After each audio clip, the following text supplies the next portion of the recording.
dan menyanggupan dia mengampuni orang bersalah kepada dia, kenapa saudara tidak mengikuti dia? Itu maksud saya. Kalau saudara mau, dan termasuk kalau saudara mau betul. Saya juga latar belakang, walaupun saya belum pernah di penjara, saya juga dulu latar belakang banyak dosa saya, dan saya tidak pernah berani mengatakan saya sudah lepas dari dosa. Terkadang dosa itu datang, bisa saja juga besok ada dosa saya melakukan dosa, tetapi doa pengakuan dosa, doa peminta pengampunan dosa setiap hari bisa kita lakukan. Tetapi doa menerima dia sebagai Tuhan dan Juru Selamatmu secara pribadi cukup sekali. Ingat, cukup sekali. Saya lanjutkan pembacaan tadi. Apa dikatakan di situ? Kalau bukan tidak seperti anak kecil ini, rendah hati. Anak balita itu belum sombong, apalagi 3 tahun ke bawah. Apa adanya polos. Itu makanya waktu Yesus berkhotbah di bukit, berbahagialah orang yang miskin di hadapan Tuhan, karena mereka lah yang punya kerajaan surga. Ada 8 berkat di situ. Saudara ingat itu semuanya? Siapa yang sanggup mengatakan yang 8 atau 9? Kalau bahasa Bataknya itu hatuan awal. Siapa yang sanggup? Berbahagialah orang yang miskin di hadapan Tuhan, karena mereka lah yang punya kerajaan surga. Terus, saudara lupa itu? Nanti cari di Matius 5. Ya, di Matius 5 dari ayat yang kedua, ketiga. Itu ayat yang ketiga. Ayat yang keempat, berbahagialah orang yang berduka cita, karena mereka akan dihibur. Terus ayat yang kelima, berbahagialah orang yang lemah lembut, karena mereka lah yang punya bumi ini, mewarisi bumi yang ke. Terus yang keempat, berbahagialah orang yang lapar dan haus. Ini perhatikan ini, karena mereka dipuaskan. Terus berbahagialah orang yang murah hatinya, karena mereka akan memperoleh kemurahan. Inilah orang-orang yang rendah hati, dan selalu Tuhan memberikan kemurahan. Terus berbahagialah orang yang suci hatinya, karena mereka akan melihat Allah. berbahagialah mereka yang suci hatinya, karena mereka melihat rupanya Tuhan. Terus Berbahagialah orang yang membawa damai, karena mereka akan disebut anak. yang membawa damai pasti disebut malaikat di sorga, pasti disebut Tuhan, pasti disebut semua manusia bahwa mereka adalah anak-anak Tuhan. Terus Berbahagialah orang yang dianiaya oleh segala kebenaran, karena mereka lah yang mempunyai kerajaan surga. yang paling saudara renungkan ayat berapa itu? Kata bahagia yang mana yang paling perlu saat ini saudara renungkan di penjara ini? Semua atau cukup? Perhatikan itu. Yang pertama, berbahagialah orang yang miskin. Miskin artinya saudara harus polos. Jangan saudara sudah merasakan seorang Kristen harus polos sama Tuhan. Tuhan, saya tidak ada apa-apanya sekarang, ampunilah saya. Saya mau lewat penjara ini menjadi seorang Kristen. Saya kira selama ini saya sudah Kristen. Saya mau lewat ibadah ini, saya mau jadi Kristen yang sungguh-sungguhnya, karena saya sudah mengerti arti firman Tuhan. Tanpa saya miskin di hadapanmu, tanpa saya merasa saya sudah betul di hadapan Tuhan, saya tidak akan pernah mewarisi kerajaan. Terus yang ketiga, yang ayat ke-6, berbahagialah orang yang lemah lembut. Betul, karena mereka yang memiliki bumi tawatinya. Siapa yang dagangan di sini? Yang jual atau yang pernah jual? Tolong angkat tangan. Lakukah daganganmu kalau engkau galak? Tunggu orang minta tolong beli, baru engkau datang lakukan. Begitu masuk ke warungmu, engkau harus ramah. Mau beli apa bu? Mau beli apa bu? Tidak akan pernah laku daganganmu, apalagi ada saingan di sini. Itulah makanya orang yang lemah lembut akan mewarisi bumi. Di dunia ini tanpa saudara berjaya. Kalau saudara memang lemah lembut kepada orang-orang lain, engkau akan terberkati. Percayalah. Ada kasus sekarang ini, laporan polisi saya dengar, sombongnya setengah mampus. Sekarang lagi diperiksa. Ada anak gadis menuntut ibu-ibu 50 juta oleh karena dikatakan dia wanita tak beres. Wanita tak beres itu biasa dikatakan atau kata-kata binatang. Dia dituntut 50 juta dengan kata-kata. Saya mau katakan kepadamu, ya, kalau saudara merasa lebih hebat dari orang lain, ya, merasa hebat dari orang lain dalam segala tanda petik, ini adalah kesombongan, dan engkau tidak akan pernah mendapatkan kesejahteraan dalam hidup bersaudara, dalam hidup bertetangga, dalam hidup berkantor dan sebagainya. Saudara akan gagal pada saudara sudah merasa hebat. Saudara harus lemah lembut. Saya perhatikan kemarin saya naik bis, ada anak gadis 3 satu bus. Satu sama lain tidak sapa. Kebetulan 3 cantik-cantik. Saya dari Medan. Tak satu pun. Dalam hati saya, kenapa sih tak teguran? Sedangkan saya masuk mau nenek-nenek, mau anak gadis, mau saya tegur. Mau kemana Inang? Mau kemana itu? Kenapa? Kalian yang tahu kalau naik bis. Maukah saudara tegur yang di sampingmu? Bukankah kita sombong? Aku tersinggung. Kayaknya aku rendahkan. Padahal pada saat saudara rendah yang lemah lembut sama orang lain, saudara akan. Amin. Betul. Sadari penyakit-penyakit. Terus yang selanjutnya, berbagilah orang yang lapar dan haus akan kebenaran. ini yang diminta Tuhan kepadamu.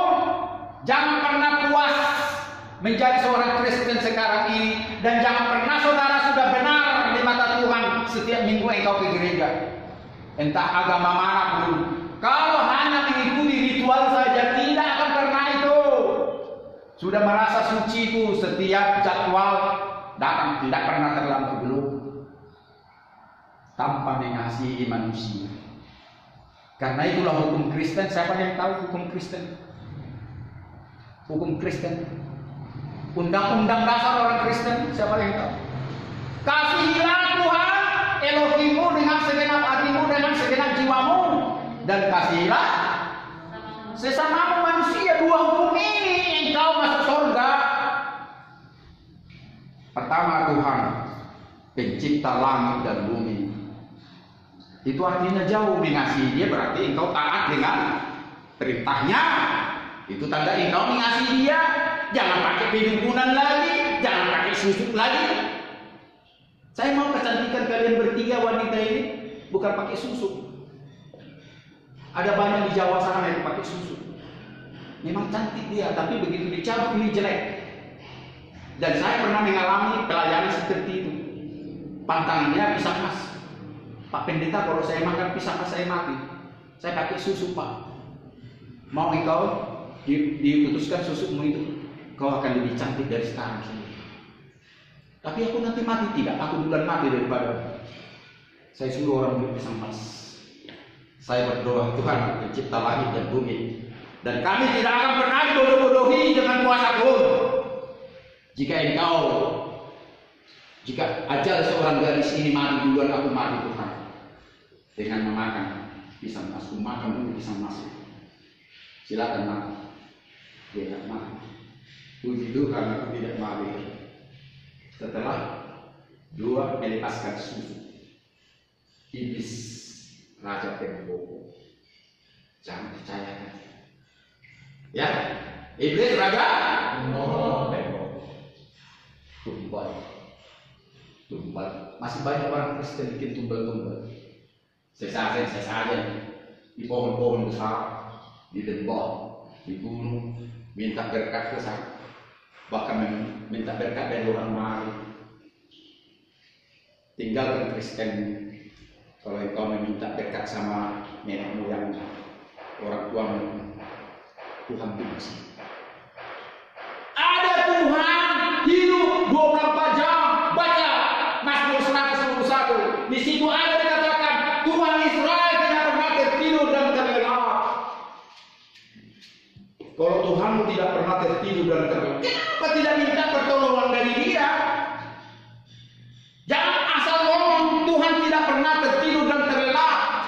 Pada saat saudara diperhadapkan kepada banyak persoalan, minta kepada Tuhan. Tadi sudah diaminkan Tuhan Maha Hadir, El Samad. Itu bahasa Ibrani. El Samad, ingat itu. Ya, berdoa kepada Dia. Berdoa tidak usah dihafal-hafal, dicatat-catat, dikantongi doanya ini. Kalau udah baca, nggak sampai-sampai doamu. Itu mantra. Sekali lagi saya katakan, doa yang saudara hafal-hafal, doa yang saudara baca-baca mantra, tinggalkan Kristenmu. Doa itu harus berdoa. Karena Tuhan itu tidak mati dan tidak pernah tidur. Dia maha mendengar, dia ngomong aja. Siapa hari ini disetting pembicaraan sama kawan-kawan yang bicara sekarang? Ya ada kan dari setting. Besok kita mau ini yuk, kita tulis dulu, enggak ada. Ketahuan. Itu logikanya, makanya sama Tuhan itu jangan saudara tulis, baru saudara baca-baca kantong. Dan ada lagi dibakar, debunya diminum. Ajaran iblis. Ajaran iblis. Doa itu kapan saja. Tidak usah bertele-tele. Satu kata pun kalau keluar dari hatimu, itu mau saya katakan. Ada kan di situ kata-katanya? Ya kan? Ada yang kencang. Aku melihat gunung-gunung dan aku bertanya dari manakah pertolonganku? Pertolonganku adalah dari Tuhan yang menjadikan langit dan bumi. Aku tidak dibuatnya kakiku gemetar. Terus Tuhan tidak pernah tertidur dan terlelap. Dia menolongku dan sebagainya. Disitulah saudara ini. Pertolonganmu tatkala saudara susah tak punya uang. Jangan jual diri, jangan jual narkoba, jangan main judi. Siapa jujur sama saudara? Sebelum di sini siapa yang masih main judi? Jangan ditangkap polisi kan? Percaya, kalau saudara ditangkap saya juga ditangkap. Tuh, gitu. Siapa yang main judi? Takut sama polisi? 1, 2. Siapa? Tuhanlah yang tahu yang kalian lihat. Enggak ditambah dosa sama polisi. Kejujuran. Itulah perkataan iblis. Siapa yang menentukan? Yang menembak. Jalanku, ku undang. Kau datang tanpa undang, kau pulang tanpa kuantar. Pernah? Orang-orang gila. Dipanggilnya roh Jakarta. Jelangkung. Datang tidak undang, pulang tidak kuantar. Dikasih nomor mobil. Bisa aja betul. Terus ada yang dikorbankannya anaknya demi ilmu, demi kekayaan, dikorbankan anak sampai sekarang.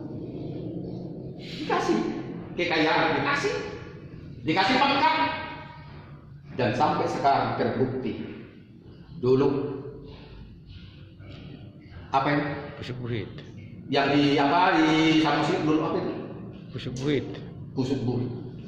Anggota dewan yang menjadi pejabat, yang mau jadi nepang, yang mau cari jodoh, tidak ada bisa. Saya tidak tahu saudara pernah kesana. Kasih persembahan, ayam warnanya ini, kasih sirih, kasih ini, kasih. Tinggalkan Kristenmu, 2 kali salah. Lebih bagus tak usah beragama. Agamamu yaitu di gunung, di lembah, di pohon besar, udah cukup. Tuhan tak marah pun. Dan tidak akan pernah memaksamu untuk percaya kepada Tuhan pencipta langit dan bumi.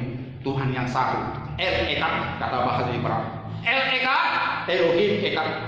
Tuhan Maha Satu. Tidak ada 2, 3, 4. Cuma satu aja. Tuhan pencipta langit dan bumi. Ayat selanjutnya. Apa?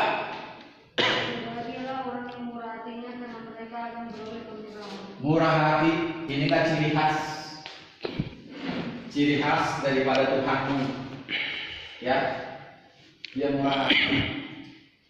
Dia berkhotbah bukan kepada orang-orang yang berdasi. Dia menyampaikan kabar kesukaan bukan kepada orang-orang kaya, justru kepada orang-orang miskin. Dan saya juga mau menteladani dia, makanya saya lakukan. Saya bukan tidak bisa khotbah di gereja yang mewah, bisa. Saya bukan tidak bisa mendirikan gereja, bisa. Tapi saya mau lebih suka memimpin orang-orang di gereja. Karena di sini orang-orang tak berdaya. Kalau yang di gereja itu kawan sudah merasa suci itu semua, sudah merasa tidak berdosa lagi dan tidak pernah lagi keluar dari matanya. Tapi di penjara banyak kali orang keluar dari matanya, menyesali berbuat. Justru di sini lah banyak yang di rumah sakit. Maka itu bentuk pelayanan saya, prison, hospital, crusade for Christ. Penjara, rumah sakit, perang salib untuk Kristus. Nanti buka itu. Selanjutnya, berbagai orang suci hatinya, karena mereka akan melihat Allah. Saudara tidak akan pernah bilang apabila saudara berhasil, ini betul-betul karya Tuhan. Apabila saudara sembuh, ini adalah karya Tuhan. Paling-paling saudara hanya digigit, tapi tidak pernah merasakan sungguh-sungguh itu pertolongan Tuhan. Tapi orang yang suci hatinya, suci pikirannya, selalu dalam kekudusan, orang-orang ini melihat bagaimana Tuhan memimpin hidupnya berkat. Ingat itu, hanya orang kudus yang bisa merasakan perjalanannya dari sejak bangun sampai tidur dipimpin oleh Roh Tuhan, dipimpin Tuhan itu sendiri. Bahkan selama dari kecelakaan, omong kosong ini karena mujizat, belum tentu itu betul-betul dari hati yang terdalam. Pastilah kebetulan. Tetapi orang yang tulus, baik berhasil maupun rugi, baik untung maupun rugi selalu dari. Saya mau tanya, dari Tuhan itu sumber kebaikan. Amin. Kalau sumber keburukan dari mana? Iblis. Semua tolong katakan, saya ingin tahu. Sumber kebaikan itu datang dari Tuhan, anak-anak. Ini Bapak ini. Ibu. Betul ya? Turunkan tangan. Sumber keburukan datang dari iblis. Angkat tangan. Yang tidak angkat tangan, neraka kalian semua.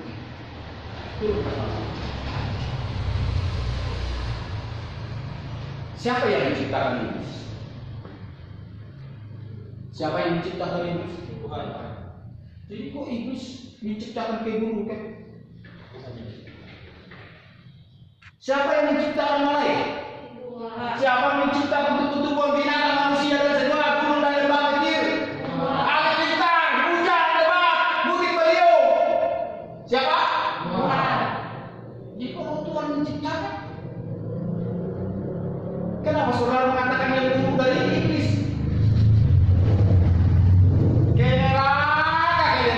Kawan-kawan, gagal fokus. Sudah Kristen berapa tahun? Ingat dan katakan apa yang saya katakan. Iblis. Katakan iblis. Tidak akan bisa menciptakan apapun di dunia ini maupun di neraka. Tidak ada kuasa iblis menciptakan yang buruk. Baca nanti di ratakan 2 dan 3, terlalu lama ini. Di situ nanti saudara baca baik yang buruk maupun yang baik berasal daripada Tuhan, pencipta langit dan bumi. Iblis tidak pernah berkarya. Ada karyanya itu, begok-begoknya itu, tapi merayu kawan, merayu. Ya, maka itu jangan pernah tunduk dan percaya sama dia menciptakan kecelakaan dan sebagainya. Tidak. rumahmu terbakar, rugi engkau, bilang sama iblis. Tahu kan iblis, enak aja lo yang lupa buka gasnya, menutup gasnya terbakar rumah. Anda bilang iblis yang membakar rumah. Anda yang ngaku mau ke neraka.